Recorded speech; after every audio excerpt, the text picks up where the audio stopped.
Hi, and I welcome once again all of viewers on another short video on Ask the Experts. And here we take up the most trending and searched topics online from the cybersecurity industry. Here we also take up questions asked by viewers and clients and our own experience pertaining to the cybersecurity industry. And most of the questions that you see are something that we that has even been posted on a YouTube channel on a line. And here now in this video, we'll be moving ahead with PCI DSS requirements. And today we are on requirement number 7. So far, we have covered requirement 1, 2, 3, 4, 5, 6, and now we are on the other half of it. So this is a summary of changes from version 3.2.1 to version 4. So, and before we go ahead, have you subscribed to our channel? If not, this is the best time to do it. We are one of the most visited compliance channels on the internet, and all our content is free. Nothing is charged for you. All hardcore tech and content with references are provided. So you should look it up, and we like post a video every week or so, which will always be good for you. So in the earlier version, which is PCI DSS 3.2.1, the requirement 7, the heading or the title of this requirement 7 was Restrict Access to Cardholder Data by Business Need to Know. Now, this title in PCI DSS 4 was updated to now be Restrict Access to System Components and Cardholder Data by Business Need to Know. The term added now is system components. So earlier it was only restrict access to cardholder data, but now the scope has been increased to include system components in addition to cardholder data. So all the system components pertaining to the cardholder data access management also has to be taken care for them. So moving on to the first sub-requirement, PCI DSS 3.2.1 requirement 7.1, it mentions the need to limit access to system components and cardholder data to only those individuals whose job requires such access. Now, this particular requirement 7.1, now this has got below it 7.1.1 and so on. They have now been covered in under requirement 7.2.1, 7.2.2, and 7.2.3. And they have also removed the requirement for specified document procedures and added testing procedures to further verify the policies and procedures for each related requirement. Now, let's get into the details. Requirement 7.1.1 included the need to define access needs for each role, which includes two things. Number one, system components and data resources that each role needs to access for the job function. So, this is like keeping it on a need to know basis. So it's not that the managing director of a company should have access to every data in the data point in the organization, but only identifying as to which system components and data resources are required for each role to deliver on their specified job functions. That's the first one. Second one is a level of privilege. So even if somebody has access to a data, what level of privilege, how deep and how vast that particular access should be, that's the second part. So now this requirement 7.1.1 is now addressed under PCI DSS 4.1, 4.0 requirement 7.2.1, which clarifies that the requirement is about defining something called as an access control model. Okay. Now the requirement 7.2.1 of PCI DSS 4 that we saw is the upgrade from 7.1.1 of PCI DSS 3 to 1.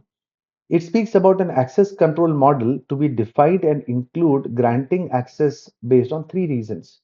One, appropriate access depending on the business and access needs. So, right on the top, identify what the company's business is all about and what are the access needs for each level. So, start from the top, right? So, this ensures that there is no one size fits all approach taken by the organization. And the second one is access to system components and data resources is based on user job classification and functions, right? So based on whatever the delivery is there of that particular person, based on that, the access to should be given. And then the least privilege applies. That is based on the role of this of the user itself for performing the function, they should be given access. So there is a user who will have the least privilege. There could be an administrator having every sort of privilege over there. There could also be a reviewer who would have only read-only access to multiple levels within that particular system component or cardholder data. Now, moving on to the next requirement, which is requirement 7.1.2 of PCI DSS 3.2.1, talks about restricting access to privileged user IDs to the least privileges necessary to perform job responsibilities. Least, the keyword over here is the least privileges. Base minimum required for delivering a particular job responsibility. Now, in case you're wondering what is a privileged user ID, so any sort of user ID means like a base requirement for accessing for a particular organization for the end user computing, if I can say that. Privileged user IDs would be something having more access. So it could be edit access to some key components. It could be admin level access. It could be managerial level access. So those are privileged, as the word says privileged. Privileged means more than the commoners of a particular function of a particular organization. These privileged user IDs would have more rights to be able to do what is required to be done. So then we move into requirement 7.1.3 of PCI DSS 3.2.1, and this mentions assigning access based on individual personnel's job classification and function, as we had seen earlier.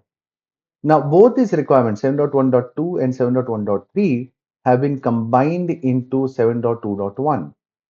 So, the latest version of PCI DSS 4, 7.2.1, combines the requirement 7.1.2 and 7.1.3 of PCI DSS 3.2.1. So this requirement 7.2.1 speaks about access is assigned to users, including privileged access, based on job classification and function, first thing. And the next thing that we see is least privileges necessary to perform job responsibilities. Moving ahead, the latest PCI DSS 4 also introduces new requirements. It's not just modifying old requirements. Okay, so it also includes new requirements, that is requirement 7.1.2. And this is for roles and responsibilities. So this requirement is effective immediately for all assessments. So you have to understand that for this transition from 3.2.1 to version 4, or even companies doing 4.0 directly, you have to understand that not all requirements are to be implemented or mandatory on day one. Some are can be deferred up to 31st of March 2025. So this is one of them, which is 7.1.2. Now, this requirement 7.1.2 mentions about roles and responsibilities for performing activities must be documented, assigned, and understood. Now, this particular requirement 7.1.2, dear friends, each requirement, if you see from requirement 1, 2, 3, 4, 5, 6, 7, 8, 9, 10, 11, 12, all of them has this add-on to each requirement, which is roles and responsibilities for performing activities in requirement 7 must be documented, assigned, and understood. So in requirement 8, it will be roles and responsibilities for performing activities in requirement 8 must be documented, assigned, and understood. So from requirement 1 to 12, there's this one requirement which is standard and it is mandatory from day one. Simply speaking, it is that whatever is detailed in that particular requirement, there should be a roles and responsibility defined, which I clarifies as to who will be doing what. So moving forward to the next requirement, which is of 7.1.4 of the earlier version of PCI. This talked about the need for documented approval by authorizing parties, specifying the required privileges. Now, this requirement 7.1.4 has been addressed in the latest version of PCI DSS under requirement 7.2.3. And this clarifies that the requirement is about approval of required privileges by authorized person. So again, speaks about the same thing that we discussed earlier. That is, approval is required for any sort of access. And this requirement 7.2.3, it talks about required privileges to be approved by authorized personnel. And the purpose of this requirement is that documented approval for in any company ensures that whomsoever has access and privileges are known and authorized by the management. And then there's a validation that this access is necessary for the job function. It's not just at random because the manager thought it so. There has to be a proper risk analysis for that. And then moving ahead, the PCI DSS 4 also introduces a new requirement, and this mentions about review of all user accounts and the related access privileges at least once every 6 months first. And then this has to ensure that user accounts and access remains appropriate based on the job function. Any inappropriate access is addressed, means somebody has left the organization, but the ID is still there, that should be flagged. And then management acknowledges that this access remains appropriate. Now, these are there are two angles in this. Number one is that it is possible that somebody has left the company, but the ID is still there. That's the number one way. Second is that we have seen more rampant because most of the companies only focus on if the person has been terminated, his ID should be removed. Yes, I agree that that is true, but there is another angle to it. In many companies, people are moving across various functions within an organization. They move from one access to another access. So earlier they had access to say application A. They move into a new department, they have now access to application B. But the earlier access to application A was not removed. Now, over the years, these rights assigned to an individual will increase, and then after some time, they almost have admin access to all applications in the organization. So here, when reviewing the access of the accounts in an organization, the management even acknowledges that if a person XYZ has access to an application A, that person actually needs access. It's not that he's left the organization or not, but is this access still relevant to that person? Yes or no? It's got nothing to do with the person leaving the organization. So there are these two aspects. Now, this requirement 7.2.4 is literally a best practice till 31st March 2025. Now, at the time of release of this video, we are like in July sometime of 2024. I would suggest you to take this as a mandatory requirement and implement it immediately. Don't wait for next year. Now, in PCI DSS 4, there is a new requirement also 7.2.5. This is for the assignment and management of all application system accounts and related access privileges.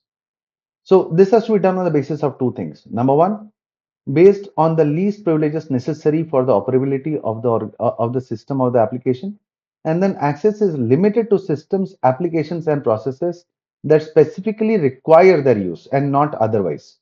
So the principle of least privilege has to be applicable across all components, and this too is like best practice until 31st March 2025. Another new requirement is PCI DSS 4 is 7.2.5.1. Now this is about review of all access by applications and system accounts and related access privileges. Now earlier in 7.2.4, it speaks about the review of all user accounts and access related privileges. And we see the same thing happening in 7.2.5.1. This is for reviewing all access by application and system accounts. So the earlier was 7.2.4 spoke about review of all user accounts, but 7.2.5.1 speaks about review of all access by application and system accounts. Now, if you're wondering what is an application or system account, whatever applications you'll be having in your organization, the front ends or the middleware or whatever, they need a credential to access the database and get the data for whatever they are doing. And it is required that even these accounts be reviewed on a periodic basis, not just the user accounts. This is a beautiful new addition to PCI DSS 4, which was missing in version 3.2.1. Earlier, it was only speaking largely about the user accounts review, but here it even speaks about reviewing the access by application and system accounts. So this has to be done on a periodic basis. Now, the frequency has to be defined by the entity's targeted risk analysis. And this targeted risk analysis is performed according to all elements, which is detailed in the requirement 12.3.1. You should go through that requirement. 12.3.1 is talks about a targeted risk analysis for all the critical functions. So anywhere where it speaks about a frequency of review, PCI 4 asks for something called as a targeted risk analysis. If you're wondering what is a targeted risk analysis, there is a beautiful format that you can see on your screen. The link for that, the template has been provided by the PCI Council. You can see that link in the description of this video also. And The periodicity, that's the first thing. The next is the application or system access remains appropriate for the function being performed. So in case there's a change in the way of processing of the application, but the application still has access to some parts of the system that it doesn't need access to. So see, in most companies, you've seen that there is a sensitivity of people having access to components that they shouldn't be having access. But rarely have I seen a process where companies are even ensuring that even their applications are having only access to systems or components on a need to know basis. So this is where it speaks about. The next point is any inappropriate access is addressed, and then the management acknowledges that the access remains appropriate. So in my opinion, this last point that should be signed off by the application owners and the management, not by the infosec people. The infosec people should be asking the management and the application owners and the management to confirm whether these applications have one, two, three access to the database or to the system components. Do they access? Do they need that access as of this time or no? As we come to the end, just a few more requirements. Requirement 8.7 is now moved to a new requirement, which is 7.2.6 in the new version. And this aligns better with the requirement 7 of PCI DSS 4, which is, the title that is, restrict access to system components and cardholder data by business need to know. Now, the requirement 8.7 of PCI DSS 4 was all about access to any database containing cardholder data, including all the access by applications, administrators is restricted, to um, basically these three components. All user access of user queries, user actions on database are the programmatic methods. Only database administrators have the ability to directly access queries, and application IDs for database applications can only be used by the applications and not by an individual or a non-application process. Now, this has been moved to requirement 7.2.6 of PCI DSS 4. Now, this mentions that all user access to query repositories of stored cardholder data. Okay, all user access to query repositories. This is pointing in the direction of, as you'd be aware, to stored procedures in databases. I'm sure you'd be aware of what that means. Stored procedures in databases. So this has to be only only as per two conditions. One is via applications or other programmatic methods. So no direct access, right? Only automated access with access and allowed actions based on user roles and least privileges. And then if not an applications or a programmatic method, then only responsible administrators. Nobody else should be able to directly access or query repositories of the stored cardholder data. Nobody else. And then moving ahead with requirement 7.2 of PCI DSS 3.2.1, which was about establishing an access control system for system components that restricts access based on a user's need to know and was set to deny all unless specified otherwise. Now, in this latest version, PCI DSS 4, this has been removed, and that content of requirement 7.2 has been distributed across other requirements. So with this, we end our session on PCI DSS requirement 7, summary of changes from 3.2.1 to version 4. And I really hope that this video was useful to you, helped clear any doubts. And stay tuned for the next in the series. We should be uploading and finishing the entire 12 requirements very soon. So in the next session, we'll be covering requirement 8. So ensure that you are tuned in by subscribing to our channel. If you have any queries, do drop us a line on askus@vistainfosec.com. You can see that email address at the bottom, and we'll be more than happy to help you. So thank you again, and have a good day ahead. Take care. Bye-bye.